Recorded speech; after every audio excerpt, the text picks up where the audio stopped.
हमारी सरकार उनका बिजनेस भी चलता होगा, बिजनेस फ्री राशन दिया उस समय में। फ्री राशन, फ्री राशन मिला अपना बाप घर से दिए हैं। कोरोना में जो नहीं, व्यक्ति नहीं वो अपना घर से लेके नहीं दिए ना। Ration free ration 5 kilo free ration मिल जाने से सबका भला हो जाना चाहिए। जो उसका पात्र था, सबको हम फ्री राशन से नहीं इक्विवेलेंट कर सकते हैं।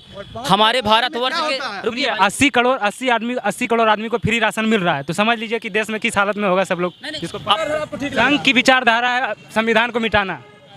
संघ का अब भाई साहब संघ को आपको महंगाई बेरोजगारी नहीं लगे। जो अमेरिका जिसको शुगर खाने वाला गेहूं हमको देता था, वहां से हम ऊपर उठे हैं। आप बोलते हैं कि 70 साल में क्या हुआ?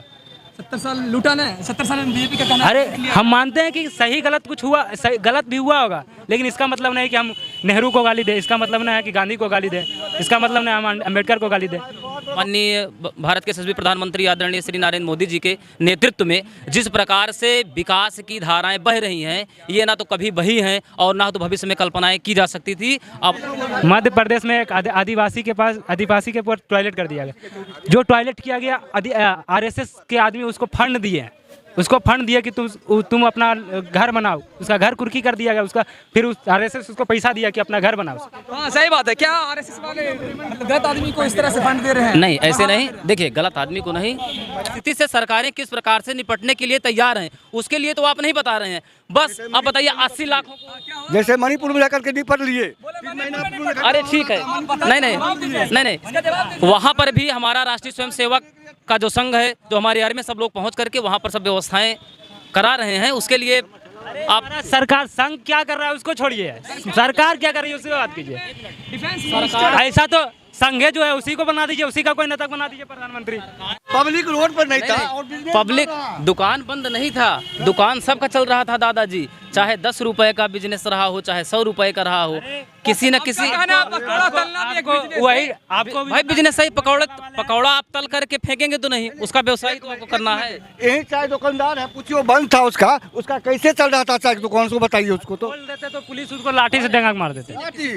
ले जाकर के बात और 500 रुपया जुर्माना लेता अलग से, नहीं तो जेबी में। अगर आप किसी एक विषम परिस्थिति में किसी बिजनेस को उठा के आप लेंगे तो भाई विषम परिस्थितियां थी। ऑल इंडिया का बिजनेस ठप था, गाड़ी घोड़ा सब बंद था, तो बिजनेस कैसे चल रहा था हमको ही समझा दीजिए ना। आप समझाइए बात, उनका कैसे चल रहा था वो बिजनेस। वो हमारी सरकार उनका बिजनेस भी चलता होगा, बिजनेस फ्री राशन दिया उस समय में। फ्री राशन मिला, अपना बाप घर से दिए हैं।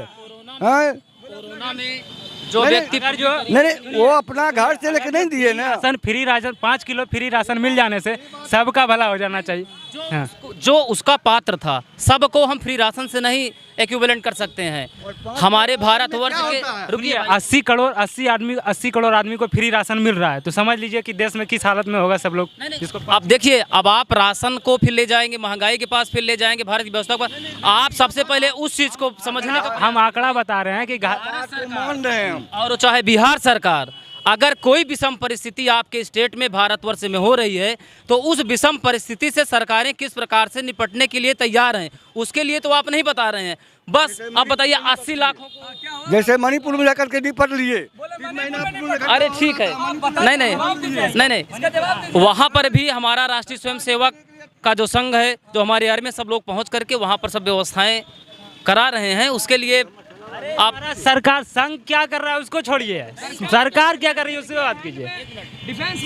ऐसा तो संघे जो है उसी को बना दीजिए, उसी का कोई नेता बना दीजिए प्रधानमंत्री। सरकार के ही सब अंग हैं। हम अगर आपकी किसी मदद कर रहे हैं, आरएसएस सरकार, देखिए आरएसएस अगर जो मणिपुर में इतना ही अच्छा कर रही है, तो उसी को मणिपुर सौंप दीजिए जिम्मेवारी।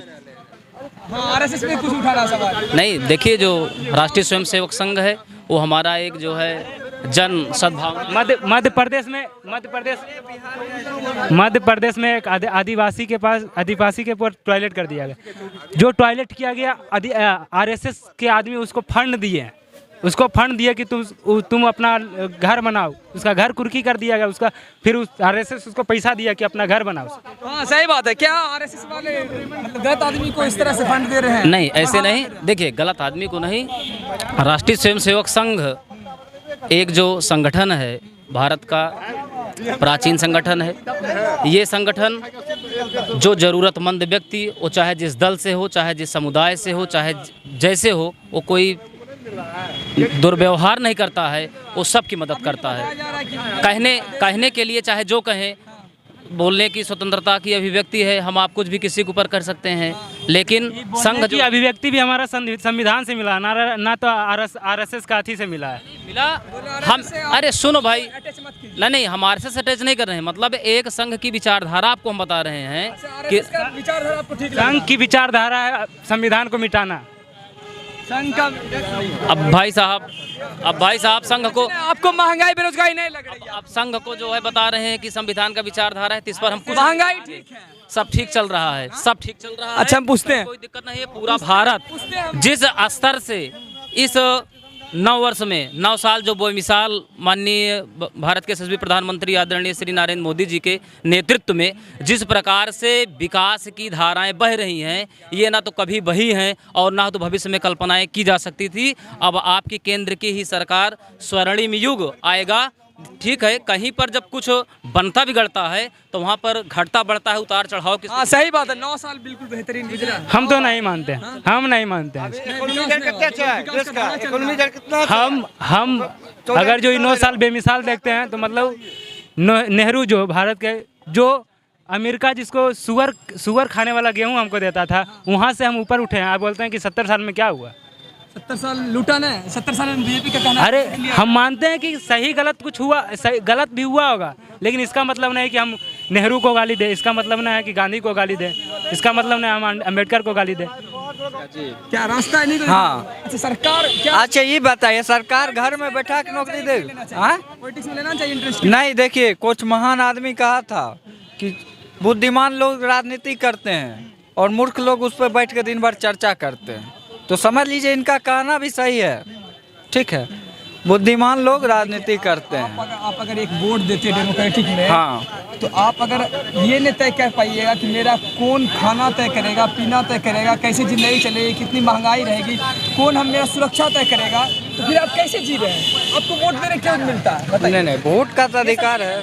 हाँ, ये सब क्यों मिलता है? तो आप उस पर तय नहीं कर पाएंगे तो कैसे होगा, काम कैसे चलेगा? वो थोड़े बोले कि हम वोट नहीं दे पाएंगे, वो तो ये बोले कि हम इस पे बोलेंगे नहीं सिर्फ। हाँ, वोट तो देना। आखिर जानना जरूरी है वो बात। काहेल जानेंगे हम, वो क्या राजनीति को जानिए बस। हाँ। कि हाँ वो हो रहा है। हाँ। बस। चलिए, आप समझ नहीं पा रहे हैं। कैसा गुजरा चाचा जी? ठीक ठाक गुजर रहा? समस्या और समाधान मिला? क्या गुजरेगा, गरीब के खाना नहीं भर पेट मिलता है, गरीब खाना नहीं मिल रहा, बस्तर नहीं फुरता है, हर तो राशने खा के जिंदगी जी सकता है। हाँ, सड़ा हुआ चावल मिलता है क्या? हाँ, सड़ा हुआ चावल मिलता है। वो जानवर भी नहीं खाता उसको। आप मेरे साथ हम डीलर क्या दिखाएंगे? 100 डीलर के पास कैसा चावल है? एक नहीं, 100 डीलर के पास दिखाएंगे सड़ा चावल देता है। हाँ, पिल्लू लगा हुआ, 100 डीलर के पास ले जाएंगे। चलिए मेरे साथ आपका। क्या चीज? सरकार को ध्यान देना चाहिए। मेरा कैसा राशन भी दे रहे हैं हम लोग, और सरकार नहीं ध्यान दे पा रही है।